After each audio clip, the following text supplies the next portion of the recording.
Il y a maintenant un an, une véritable réforme du recyclage est entrée en vigueur. Depuis janvier 2025, tous les contenants, emballages et imprimés sont acceptés dans le bac de récupération. Là, on a beaucoup d'appels, des questions de dire « Ouais, mais par exemple, un emballage de Bartane et tout ça, ouais, on s'est tout le temps fait dire de ne pas le mettre. Mais non, ça va dedans maintenant. » La règle contenant emballage imprimé, oui, moi, je pense que ça peut faire augmenter le taux de participation.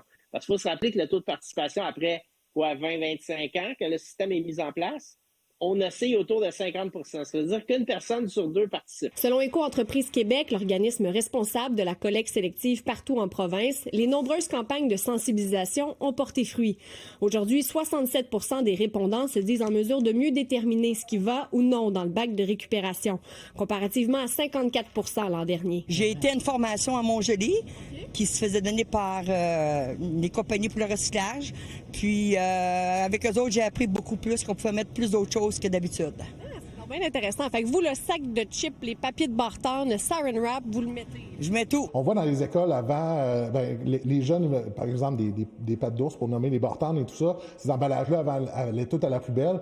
Maintenant, ça va à la récup. Et là, quand on va dans les écoles puis qu'il y a juste des poubelles, la poubelle est remplie de produits qui devraient aller dans la récup.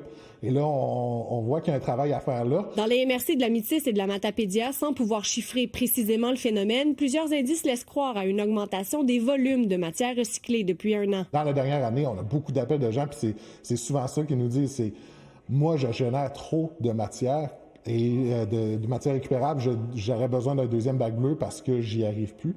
Et c'est correct, c'est ça qu'on veut également. L'objectif derrière cette réforme est clair. Récupérer un maximum de matière pour en recycler davantage, notamment en développant de nouveaux débouchés.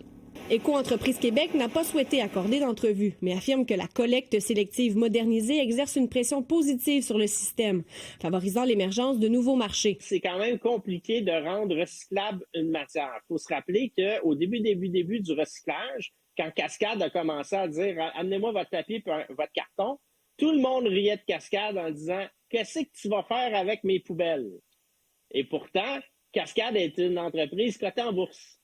Donc, moi, ça me donne de l'espoir. Et ça fait un an, il faudra voir les données, il faudra voir qu'est-ce que ça donne.